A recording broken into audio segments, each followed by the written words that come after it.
Okay, I'm going to call the February 19th, 2019 Phoenix City Council meeting to order. And we're going to do another roll call. So roll call, please. Mayor Les. Here. Councilor Westover. Here. Councilor Crawford. Here. Councilor Warren. Here. Councilor Vermillion. Here. Councilor Snyder. Present. And Councilor Baker is out on excused absence. Okay, pledge of allegiance, please.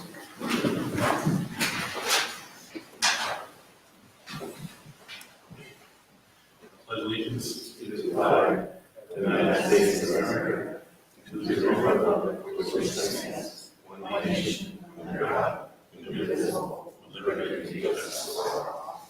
Thank you. First up tonight, we have a presentation by our police chief, and it's the annual police report. Derek Boker, you're up. Good evening, council and mayor. I've been advised I only have an hour and a half, so I have my timer, so I won't go over an hour and a half, I promise. Let's keep it shorter than Sickwood did, right?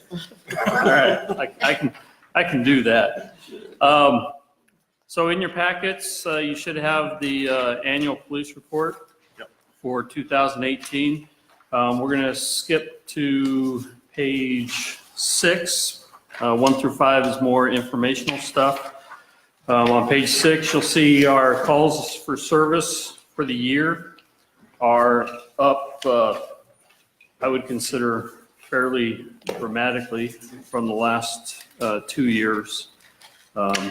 We're up almost 2,000 calls from 2017 and 2,500 calls over 2016. Notice that. What? Notice that one. That's good. Yeah. Some of that can be attributed to the code enforcement that we have. He's extremely active, as you'll see later on in the discussion. If you go to the next page, our call types or our statistics, call types statistics. I would recommend you stay away from looking at percentage changes, especially for a city of our size. We can go 1 year without any sexual assaults, and then the next year we have one, and it's 100% increase, and everybody's like, "Oh my God, your sexual assaults increased by 100%." Well, we had one, so try to stay away from that. What we are seeing is the 2 burglary calls to businesses and residences have gone up significantly. That can be attributed to people being out and about at 2 a.m. and they try to break into things to steal things. And unfortunately, some of that does have to do, and I will piggyback off of Sheriff Sickler's talk, when the people who are committing burglaries around the valley aren't able to be kept in jail when they're out waiting for trial or not showing up to their court dates and things like that, they're going to be out committing those types of crimes. So we are seeing an increase in that. If you go to the next page, page 8, you'll see our traffic stops are up significantly. I attributed that to in 2017, we had just lost a couple of our veteran officers. So we had a few officers in training, riding with other officers. So you didn't have as many cars on the road because a lot of the time you had 2 officers riding together. So they're just not as active during that time period. They're working on training and things like that. So this last year we did extremely well. I say extremely well. We're extremely proactive in traffic stops. We did just recently, we lost 1 officer to the county, and I believe we're going to lose another one in the next month and a half, 2 months to Grants Pass Police Department. So 2019, you may see the traffic stop statistics go down a little bit because we are going to be in that training mode again here shortly. Can you give us a sense of where those are happening? Is it on the main street or is it off in I would say the majority of our traffic stops are on Main Street. The overpass area, people not stopping or going through the do not turn on red signs as they're exiting the freeway. I see a lot of those types of stops. We are getting a lot of cell phone stops, which, you know, I find it ridiculous. People don't seem to be getting it quite yet, but if you don't know the new law, they are going to start getting it, because if you get a cell phone citation, your first one's $265. If you get another one within 10 years of that first one, it bumps it up to almost $500. And if you get a third one within 10 years, it's actually a crime. You can go to jail for it. So 3 cell phone citations in 10 years, you've committed a crime.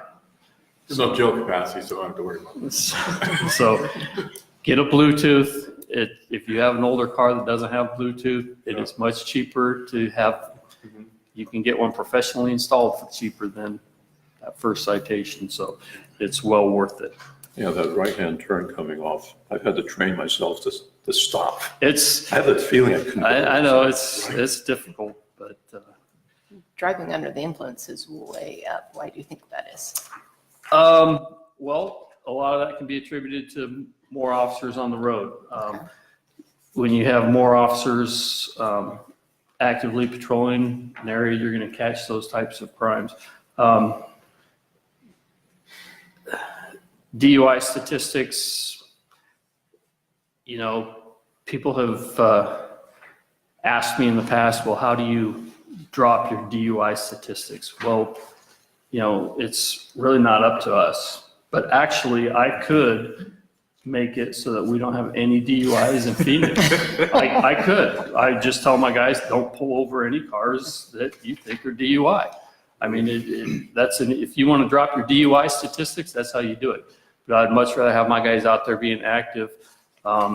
Fortunately, we do only have one quote unquote bar in town. And most of those patrons are not who we're seeing here. I would say well over 95% of our DUIs are pass-throughs, either coming from Ashland, going home to Medford, or going from Medford and going home to, you know, Ashland, Talent, up in the hills somewhere. So the majority of our DUIs are pass-through type DUIs. Any other questions on those? Page 9, I just wanted to highlight our accident statistics are down this year. We've had fewer non-injury accidents, injury accidents. We had no fatals. Last year we did have, or 2 years ago, we did have 1 fatal accident. But overall, our accident statistics are down from previous years. The next page is school resource officer. You can see on the bottom left page, those are the types and the amount of calls he handles over there. And these are official calls that he handles, where he actually pulls a case number, does a report, and some type of action on his part, official action, has been taken through either JDH or the district attorney's office. He handles a lot more than just that. What we try to do is everything that we feel the school could and should handle, we try to let them handle internally instead of, what we don't want to do is we don't want to get the kids, quote unquote, into the system if we don't have to. That's not what he's there for. And we do everything within our power to keep it out of that so that these kids don't, it's a lot different today than it was when I was in high school. When I was in high school, you had a problem with somebody, you went out behind the high school, you beat each other up for 10 minutes, came back in, cleaned yourself up, and you went back to class and everything was fine, and that was it. These days, the kids that do that, the parents step in, I want assault charges on him, I want assault charges on her, so on and so forth. And, so it's sometimes difficult to convince the parents, to let it be handled by the school, let them take the suspension and things like that. But that's what we try to do if at all possible. As long as there's no injuries type deal on those types of situations, we try to let the school handle it. Page 14 is code enforcement. Officer Muck, extremely busy. And if anybody is around town during the daytime, you'll see him out there. He's nonstop and just goes and goes and goes. And as you can see, his numbers on the year were extremely high. I got to thank him for really cutting down the camping along the Greenway. He focuses on that also back at the high school. And, there's a camping problem. Medford, I'm not sure about Talent National, I'm sure there's national, but we don't have campers in Phoenix, or very, very, very few of them, just thanks to Tim Muck. When I talk to the sheriff's department or people over in Medford, and I say, we don't have campers, they're like, what do you mean? No, we don't allow camping in Phoenix. He checks it almost every single day and makes sure there's no campers here in Phoenix. I think there's a direct correlation between the campers and the amount of thefts that are happening also. Right. So I'm glad that he's doing a good job doing that. Well, and our biggest issue isn't so much the camping, it's the trash that's always left behind. It's disgusting. It's horrible. There's a huge site out by the ball fields down in Medford that you go out, it's actually pretty amazing. When I went out there with the sheriff's department a few months back, they had a generator, they had everything. I was amazed they didn't have a dish network satellite set up with everything else they had out there. It was amazing. But the problem is the sanitation issue with those types of things. Can be very dangerous, not only for the people that go through the area, but also the campers themselves. It is just not a healthy environment. So, page 15 is 16 is our part 1 and 2 index crimes broken down.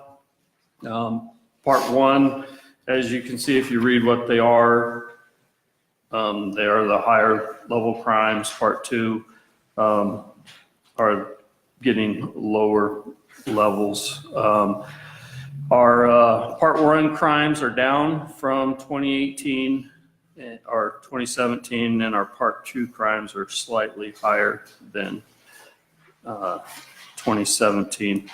Overall, for part 1 and part 2 combined, we're up 4% on those types of crimes. Part 2 trespasses, we have a sizable number, so it's not just 1 versus 2 the next year. It's 110 versus 165. Is that just Tim? No, those are anytime Rite Aid, Race Food Place, and the Minute Market, anytime they get a shoplifter, even if they don't press charges for the actual theft, they will trespass that person. Ray's does it for a year. Rite Aid will do it. Basically, they'll tell them, we'll let you know when you can come back, and Minute Market just says don't ever come back. Yeah. So that's where I would say a majority of our trespasses come from. Ray's Market is now locking the door on the side of Cheryl at night because of people shoplifting and running out the door. Right, earlier than when they close. Thanks. And that is really all I had planned on covering, unless somebody has any other questions. I think I'm within my hour-and-a-half time limit. Great.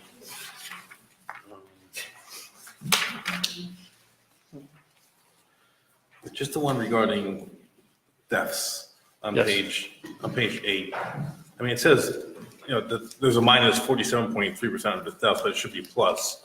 But we went from 148 to 218. It's just a huge jump in deaths. It's tough to get a handle on, I know, but how do you get a handle on deaths? I hear anecdotally about Sandy telling me about the shed over at the community gardens being broken into. Stan told me about the shed at the cemetery being broken into.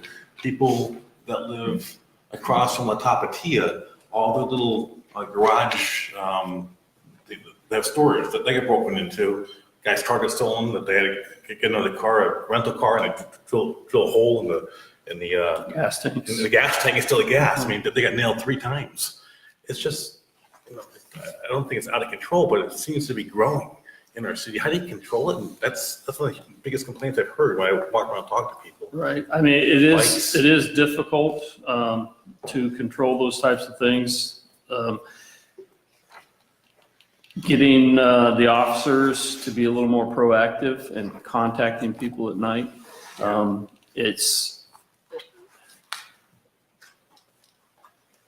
I will be the first one in the room to say it. The officers do get gun shy because of a lot of the court rulings that have come down. Things have changed a lot in the last 15 years. These days on a traffic stop, you can't even ask the driver, do you have any guns in the car? I mean, we cannot even ask the question. It has to be strictly driver's license, registration, proof of insurance. That's it. You can't ask about guns, drugs, anything. And so it kind of spills over into contacting people at night. And by all means, when we contact somebody at night, if we do not observe them to commit a crime and we pull up to them and say, hey, can I talk to you for a second? It's called a consensual contact. They can basically look at you and say, pound sand, and turn around and walk off. And, and that's their right. Yep. So, Yeah. Tough situation.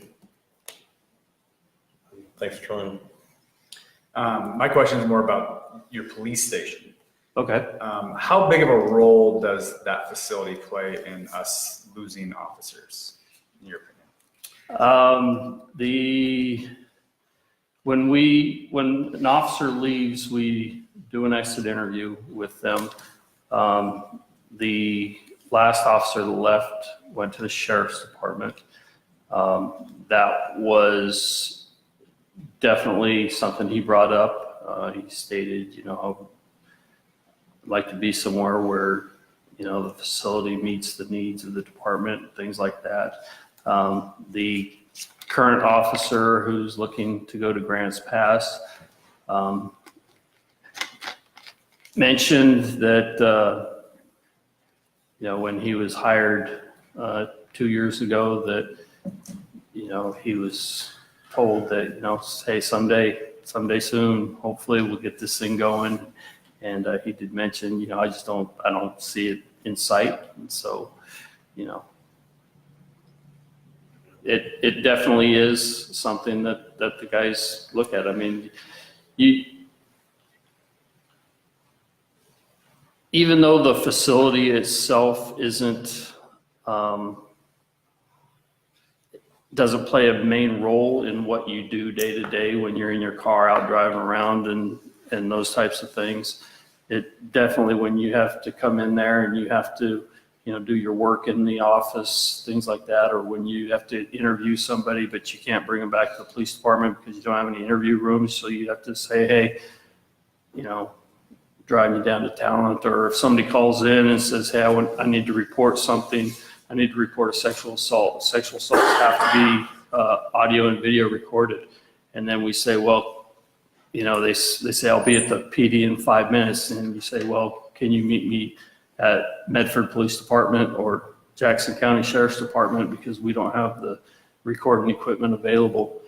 It's kind of like, it is what it is. But, we are doing the best we can. We will always work hard for the citizens of Phoenix, regardless of what we're in and anything like that. But a new facility would, I think, would definitely raise the spirits and the morale of the department.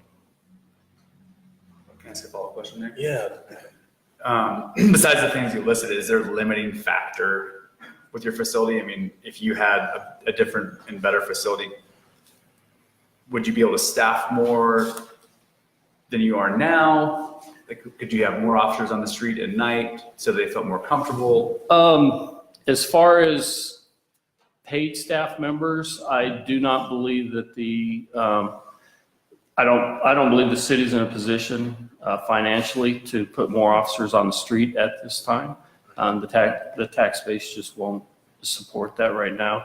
But something that I have put off for several years is a volunteers and police service group, which I've been approached by a few citizens in the Bear Lake Estates, and it would work a lot like Ashland's and Brookings Police Department. And basically you have volunteers, and I'd say 99% of them are retirees who just would like to do things. And basically they just drive around in a marked patrol car. It doesn't say police on it. It would say police volunteer or something of that nature. And they would just spend their day driving the neighborhoods nonstop. And I think that would be a huge deterrent for the thefts that are occurring during the day and things like that. So that's where, and I would also like to get, we used to have, when Mike Weber was our records clerk, we used to have a lady from one of the other retired mobile home parks, Creekside, just down the road here. She used to come in twice a week and help the records clerk with filing and doing other things, but I don't have any room to put anybody like that right now. And it would definitely help if we had. And you need a spot for those guys to come back to. As a volunteer, they need to come back and do a Right. report or They go need to somewhere. do to their reports desk. and, right. They And just don't have they that. need lockers to keep their uniforms in and things like that, so. I should have two more quick questions. Anybody else go? If you could just touch for a moment on abandoned vehicles, it's 387, that's like one a day. What happened, why is that, and what happens to them? What we see a majority of these is people will buy a car they want to fix up or something, and they'll just go park it on the side of the road. The city's ordinance basically says that you cannot park a vehicle on the roadside for more than 72 hours. You cannot have a vehicle parked in the roadway that has expired tags, things like that. Basically, everything you see on the code enforcement page, we do our best. I mean, we try our hardest to settle this, comply, move the vehicle into your driveway. We won't bother you anymore. And so I'd say a majority of those are like that. We do find abandoned vehicles. Somebody will steal a car from Medford, or somebody will have a car. They're from Medford. It's a real beater, and it's probably worth $100. And so they'll just park it on the side of the road and walk away from it. After 72 hours, we do tow the vehicles that are still not in compliance. But that would be after we tag it. Then the day before we tow it, we contact the registered owner. A lot of times registered owner, I sold that vehicle 2 years ago and I don't remember who I sold it to. So sometimes it's difficult to get a hold of the owner, the current owner, but we'll tow it. Star Body will tow it and they'll store it for, I can't remember if their rules are 60 or 90 days, but one of those two, then Star Body will apply for a title, and then they'll either auction it off or they'll crush it depending on if it's worth trying to sell. I'm just wondering, because when I drive around, it probably for 5 or 6 red tags over the course of a year. So I must be driving the right place to see Right. those. Thank you. Just two more quickies. To dovetail off of Stuart's question, I know we need a new police station, but do you think the people that left would not have left if we had a newer police station? Are they going because of the higher pay and benefits over at Sheriff Station or a larger police force? I would say it's a combination of both. Yeah.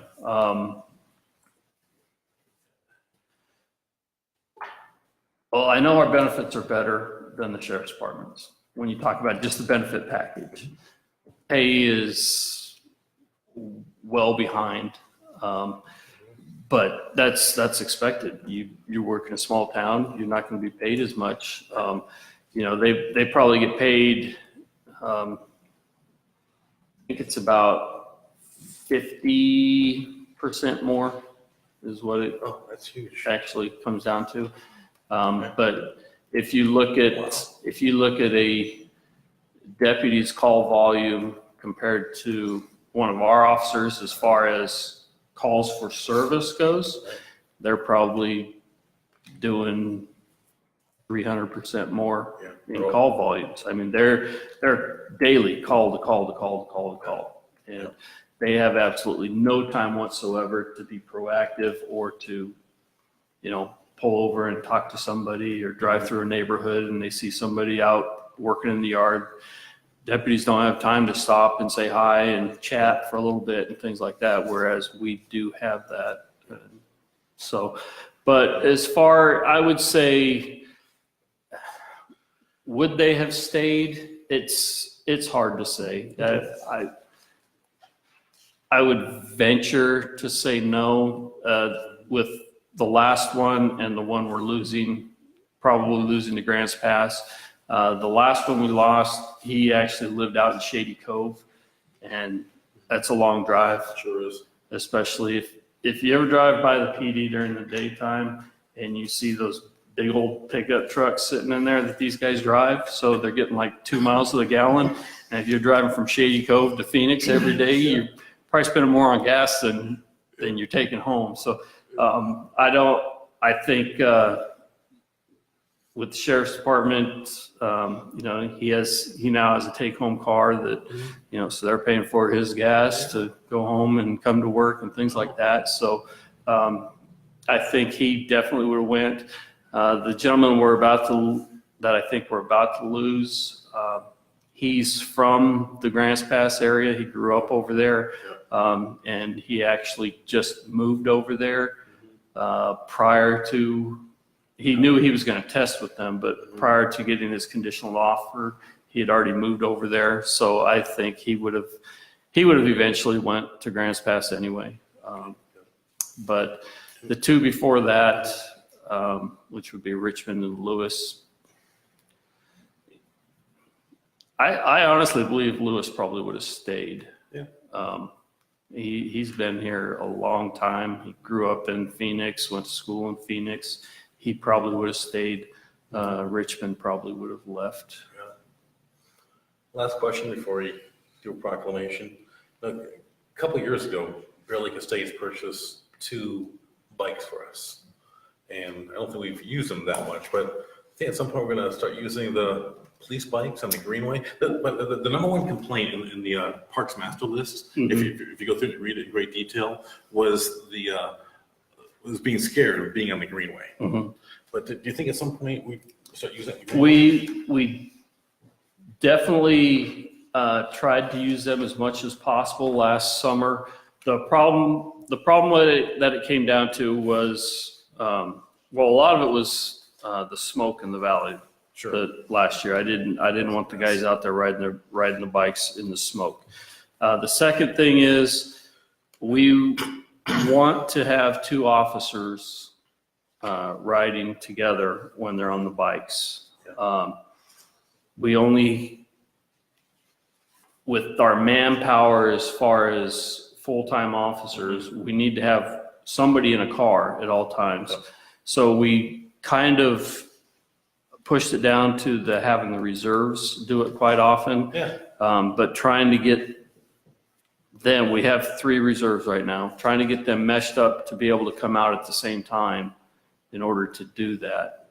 is sometimes difficult, but it's definitely something that we're going to be doing. The new reserve we just hired, Larry Sykes, the one that swore in, the last person that swore in, he was actually a bike officer up in Independence, Oregon. That was what he did. So he's definitely on board with doing that. And then our other two reserves, Brent Hiron Pugdy and Kevin Miller.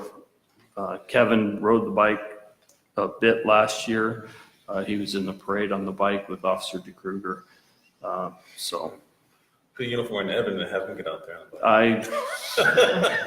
I told him, go through the Reserve Academy, we'll stick you on one of our bikes and we'll go right around. Anybody else have questions for the chief? Okay. You know, I'm gonna do a proclamation in a moment, but you know, with you guys, I see it as a real team effort. It's not just the Phoenix Police Department.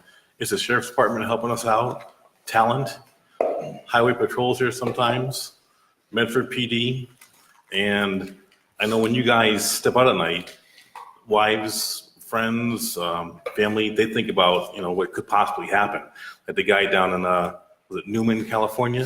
Mm-hmm. I know over Christmas time, the guy's pulling over someone for a DUI and he gets shot and killed the day after Christmas. I know Medford sent a patrol car down there.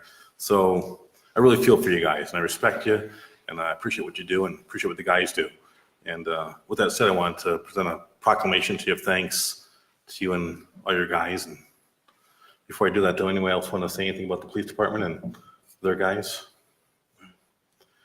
Okay. Police department is, the housing is pretty rough. After taking the tour and seeing, Yeah. there's lots of multi-use rooms. They don't really work good for the rooms. But, That's a good way to put it. It's a very Yeah. kind description. Yes, it is. But, you know, our police officers have a good reputation in town. You know, I think the highlight of all our department heads are great, but Derek, you do a great job for our guys and with our guys. And I hear really, really, really good things about the police department from citizens as I talk to them. I really appreciate you. Well, with that said, could you grab a picture if you would? I'm going to present a proclamation to Derek and the guys. Proclamation honoring the admirable service provided by officers of the Phoenix Police Department and police officers nationwide. Okay. Right.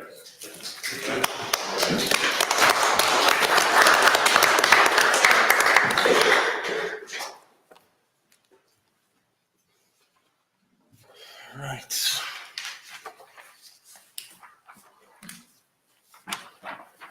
Next up on the agenda is public comments. Sharon, do you want to comment on something not on the agenda? Sure. Oh, come on up. You signed up? It's always easy to say yes. Just give us your name and your city of residence, if you would. And you got 3 minutes like everybody else, okay?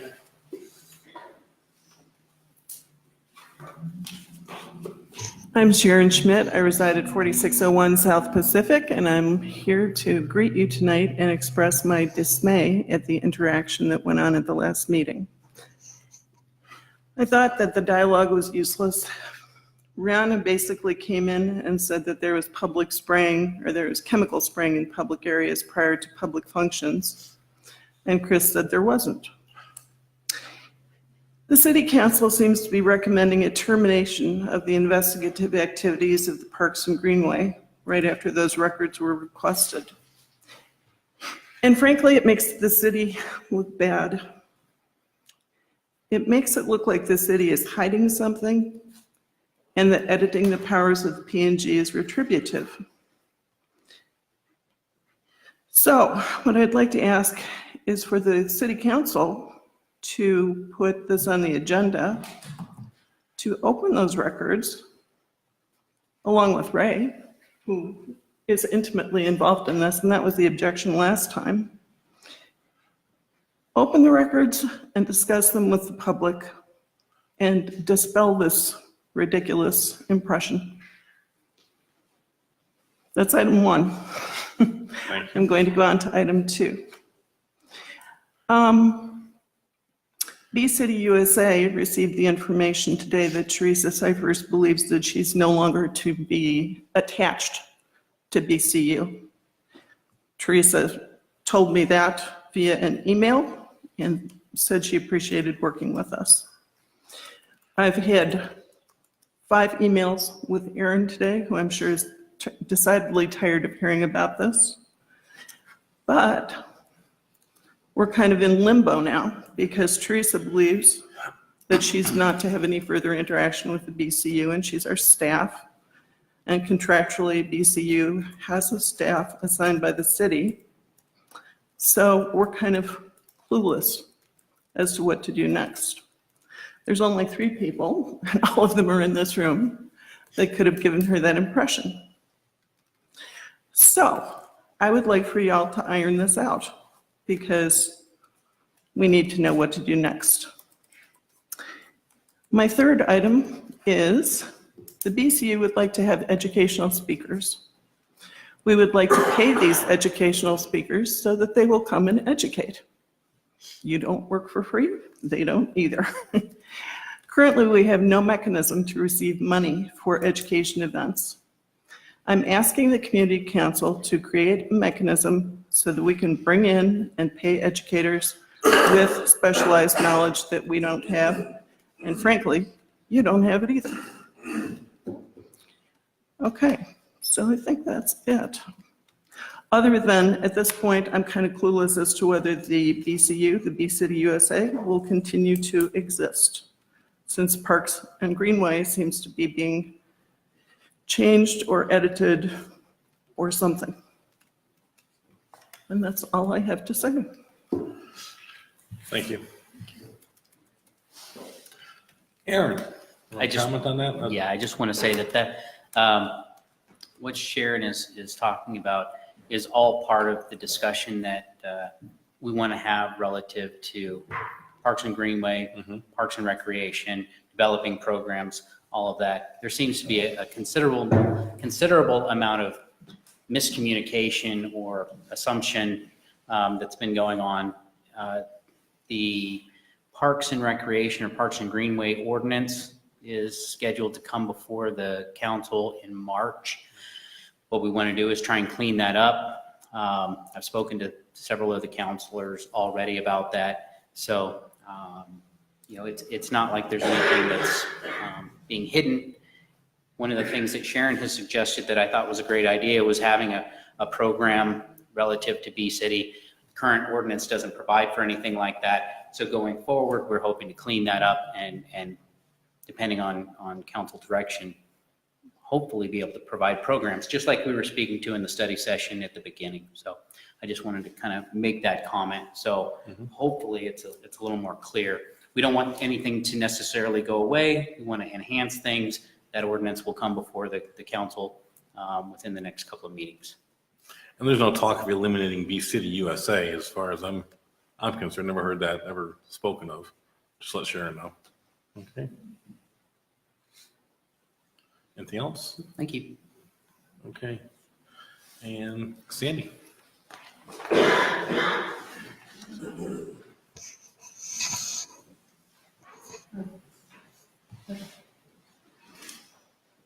Sandy Wine, 109 Abbey Street.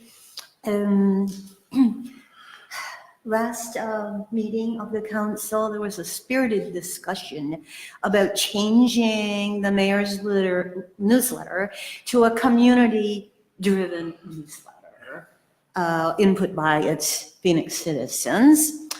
And I'm up here because today I want to provide a brief response to a very emotional editorial on this topic I read in the Mail Tribune this morning. I haven't met an editorial that wasn't emotional, but this one was charged.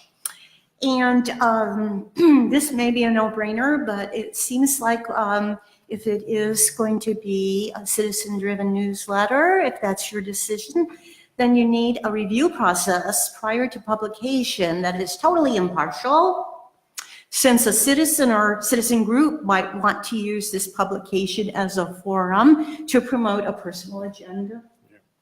Possible, even probable. So, how to solve any potential bias in publication? I suggest that we use an administrative process, since the city has an administration in place that is impartial and non-political. I suggest the city manager join as oversight with such a group of volunteers that want to help contribute to a publication and decide what might be inappropriate, appropriate, and actually quite important to get out there to Phoenix. Do I have a minute left? You do. I do. Good, I minute, want to 15 say seconds, that you know, great. personally, this is not an editorial, but personally, I felt Chris has done a stellar job on the newsletter, personally. I wrote an article on last year's Easter egg hunt, and it had full page coverage. And at his request, he asked me to put a little blurb this time in about the community garden rental opportunities and our upcoming Blue Heron Community Garden Tour, which we are sharing with Phoenix, Talent, Central Point, all surrounding cities, so that, you know, people can appreciate an organic garden and the fact that this area promotes them quite strongly. Thank you. Thanks, Sandy. Next up, Tony Chavez.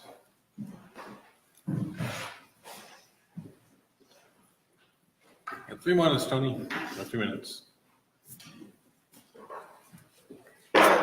Tony Chavez, 210 North Church Street. First off, I'd like to say thank you to the chief for all your work and all the guys' work. We hear repeatedly through the shop that citizens' interactions are mostly positive, and the ones that aren't are probably people that aren't doing positive things. But thank you from the citizen standpoint.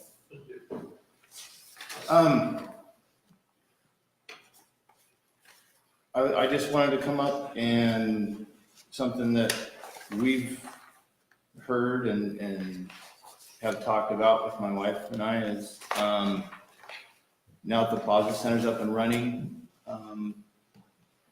we would like to see a sandwich board or some sort of signage that, you know, maybe goes out on the day of council meetings on 99. It says council meeting tonight, 6:30, public welcome. I brought this up in the past to non-responsive ears, and I'd like to bring it up again since we have this facility. And some of the conversations we've had in the last few meetings was city interaction with community and trying to promote that. I know sometimes having more public in here can be hindering sometimes, but the more they come, the more educated they will get on how stuff works here and streamline their incorporation in the meetings. So I would like to ask somebody to agendize that, to bring it up and have more conversation about just, even if it's a simple sandwich board. That's it. That's all I got. Thank you very much. Next up was the consent agenda. The only thing on the consent agenda is our minutes for approval. I did need to pull it because I got to make one correction. But anybody else have any other corrections to the minutes they want to make? The Bake versus Baker on page 6. It was seconded by Bake, which I like. I think we could call him Bake for short. Page 6. Page 6, yeah, is seconded by Baker or Bake. Thank you. Yeah. Same page, the second paragraph, page 6 of the minutes, page 37 of the packet. It says that Lowe's suggested making the change to reflect an 8 cents increase in the base rate. I was actually advocating for not increasing the base rate. I have to go back and listen to that. Okay. Because I do remember it as the other way, but I will go and listen to the audio. Okay, I appreciate it. I really don't want the base rate to go up, and I'm most positive advocate for not touching the base rate. Okay. But with those, anybody else? Those two changes, I'll entertain a motion to approve the consent agenda. So moved. Second. Okay. Any more discussion? All those in favor say aye. Aye. Any opposed? Okay, consent agenda is approved. Thank you.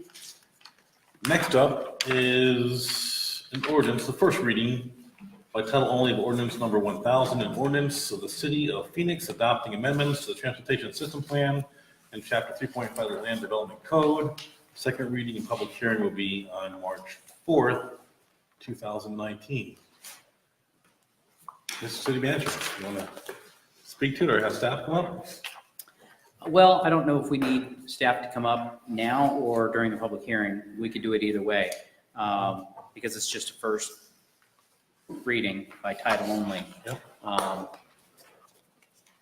Do you want to speak to staff about specific changes at this point, or do you want to do that during the second reading? You know, most of the changes are as housekeeping type items. The only major change is changing lane width for arterials and to 10 feet from 11 feet. But I think it's good to have Aaron come up and talk now about it. That way, if there's any changes we need to make, we can do it before the second reading.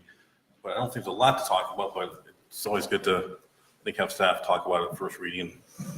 If any changes we can, then do the second reading. How have you injured yourself, sir? Good evening, everybody. Evan McKenzie, Planning Director. Thank you, Mr. Mayor, for your excellent staff report. Really, we're doing what is a very big amendment for a very small thing. And the meat of this really is to take a few words out of the project description for B4, which is what is confining us to a one-lane configuration currently. We take the language out that specifically addresses a single lane, and we're golden, almost. In order to actually be able to construct 2 lanes of traffic, we also need to amend table 3.5.2 in the development code to allow for a minimum width of 10 feet instead of 11 feet. Really, that is the meat. Everything else that we're doing is either simply associated with that or it is housekeeping to simply update the plan to reflect mostly some things that have already happened, and in a few cases, projects or issues that were raised in PH1, which was one of our urban reserve areas that we did not end up getting. And so staff is recommending we simply strike those from the TSP. Other than that, there is really not much that we're proposing, but I do want to make a very specific note to the council, and especially to anybody that might want to discuss this at second reading, is that this is not a final design. It is only the parameters for the design, and so we would very kindly request that we not discuss specifics, because that's not what we're doing. Mhm. That's it. Thank you. Also questions?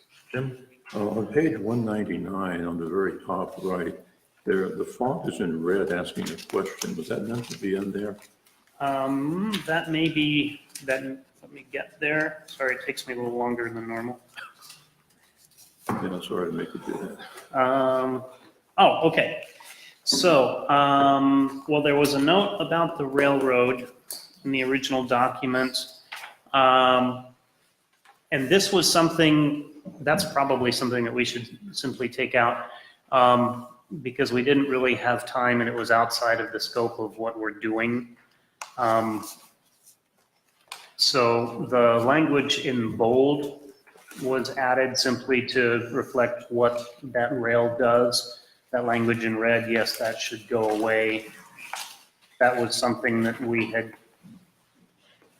briefly discussed, but it's not really something that we can and even should try to accomplish with this amendment.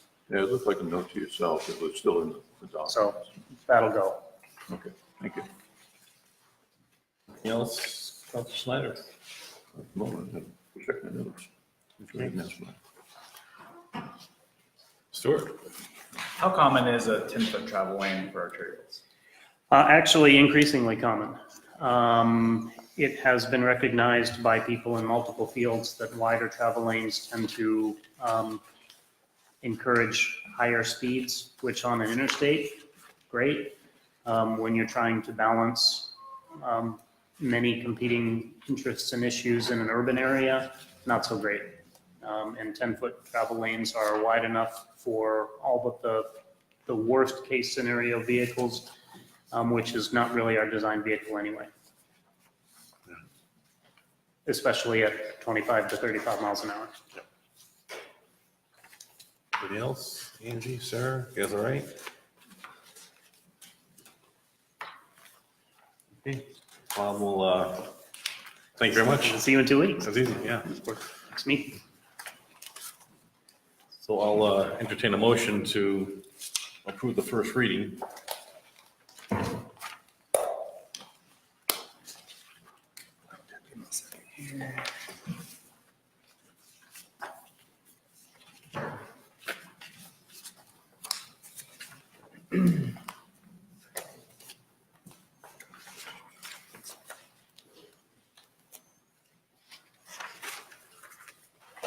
I move approval on first reading by title only of an ordinance of the City of Phoenix to amend the Transportation System Plan in Chapter 3.5 of Land Development Code and move the ordinance to second reading with the removal of the notation that Jim asked about.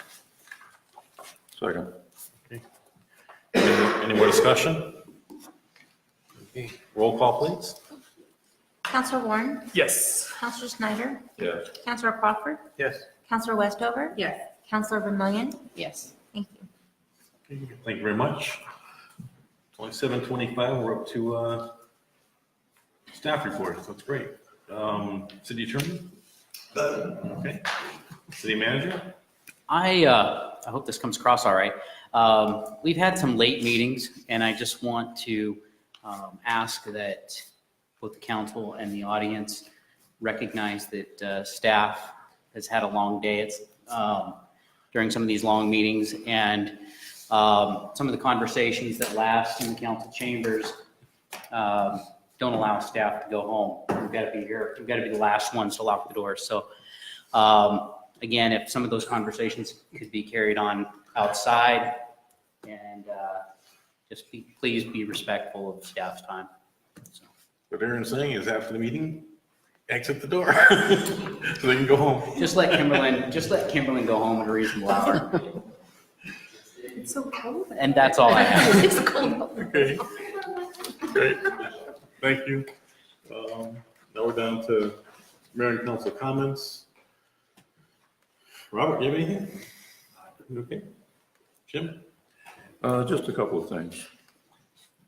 One of our people a little while ago mentioned the newsletter and touched on something I'd already written down just to think about for us, and that is how to protect the city and the editor to make sure that they are following a set of rules that is from the council. So I think what we need to have at some point, we're going to have a budget discussion of should we do this and how much it's going to be and all that kind of stuff. But I think there's another component to it, and that is what will be permissible and what will therefore not be permissible to be in the content. And I think it's obvious that if it's something that's going on in the city and you're going to announce it, that's it. But there may be a universe of things that we don't want. And if you have an editor out there just trying to make up on their own mind whether this is good or bad, it's not a good thing.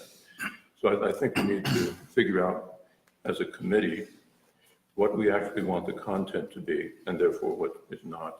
That way when the editor is doing it, he has backing for saying, you can't do this or you can't say that, or this is going to go in. So I think it's self-protection for everybody.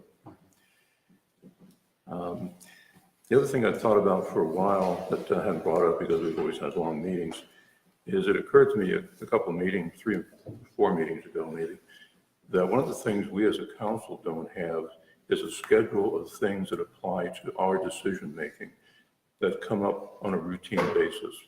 And one of the triggers was when we were discussing Aaron's evaluation, we don't have a schedule that says it's due by this time for us to understand it's coming up and that there may be a couple of milestones to get there. So it's things like that that are council level decision-making things that may be in a long term repetitive.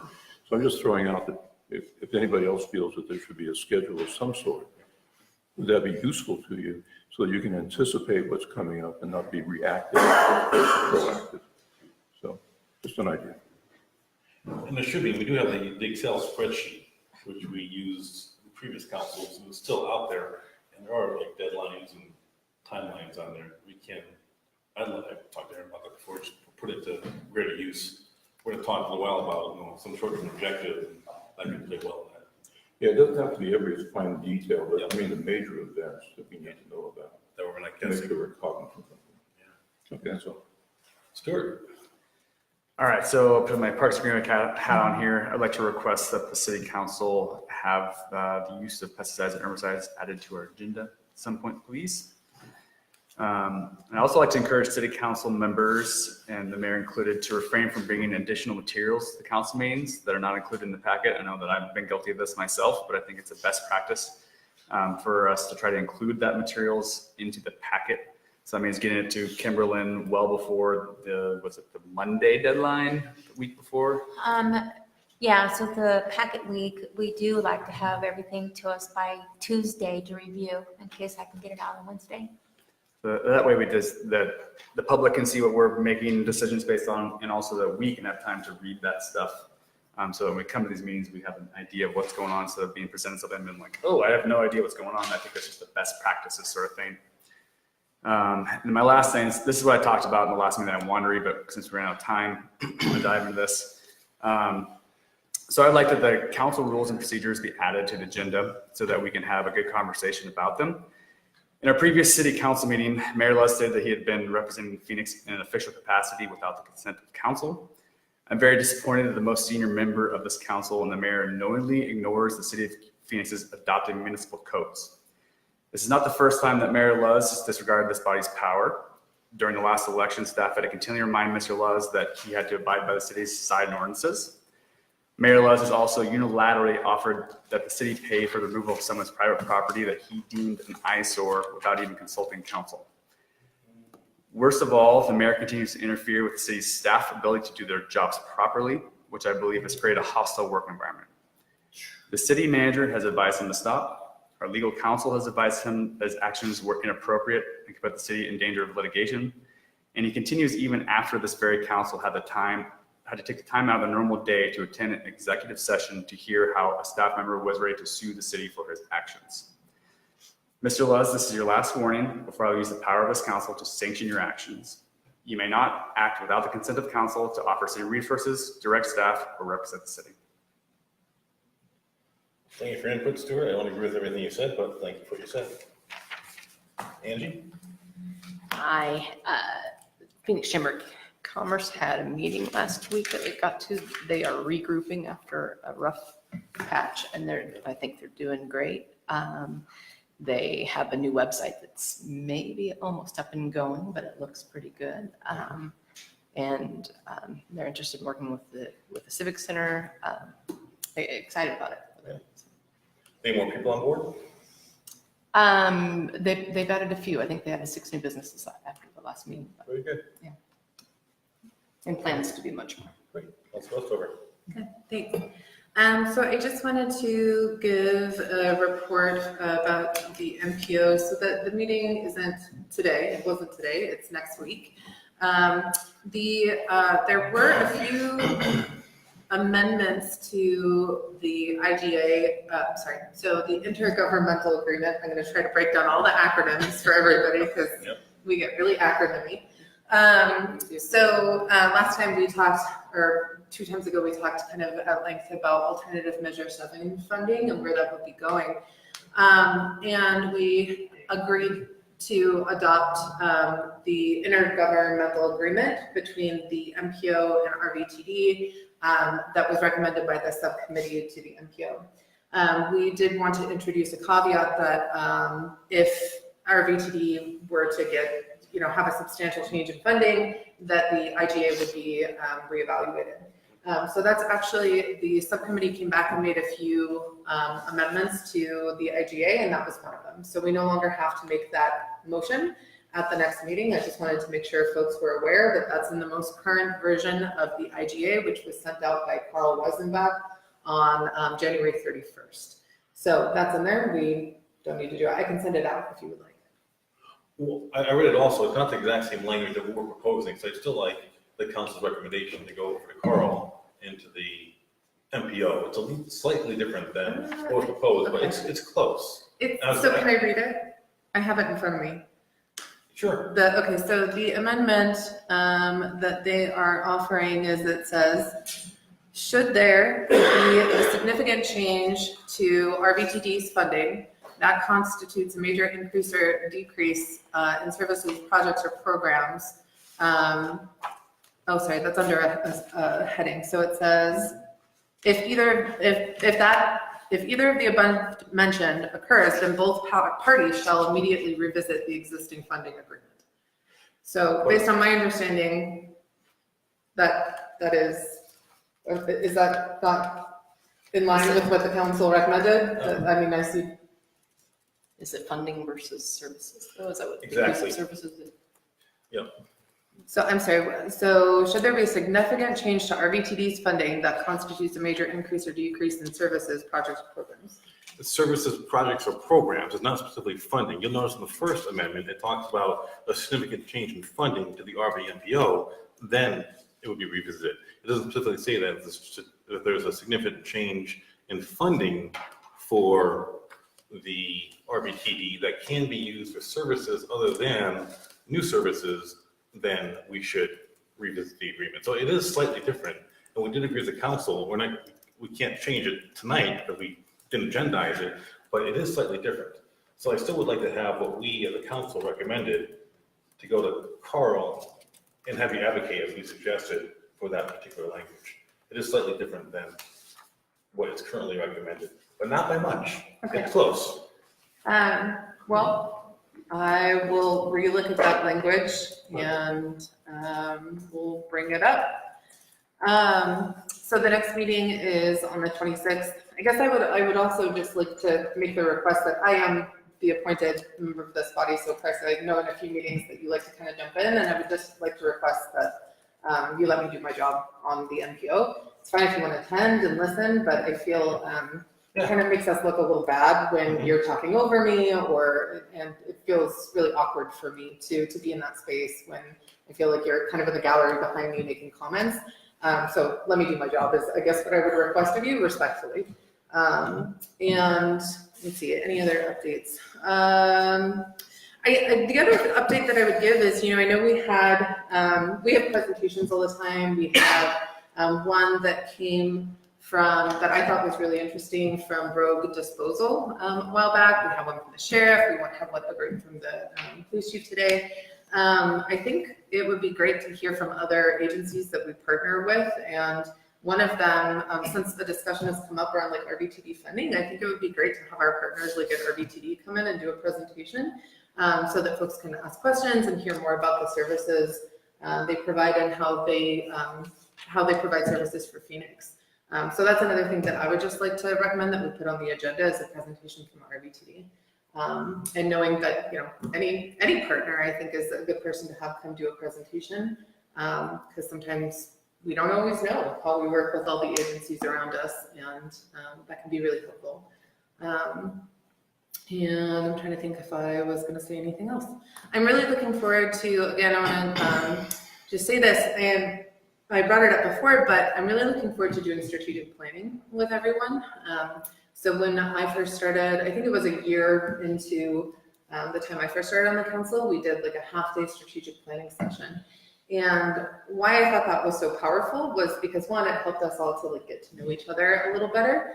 And it also helped us be aware of like existing priorities that were on like staff's radar and what they were trying to do, as well as be able to, like, for new counselors to be able to articulate some of the things that they wanted to add to the strategic plan. And what I like so much about it, I don't know if you notice in our agendas, but there's this little piece on each agenda item that says, there's an item that says, which item in the strategic plan does this align with? So it goes, council's goal to make use of the civic center, I think is one of them on there today. So it ties that all back to them. And I think it also really helps staff do their jobs in a way that isn't like, that is long-term and strategic, which is what we want, right? I think it's hard for staff sometimes to deal with like really short-term priorities that we jump into.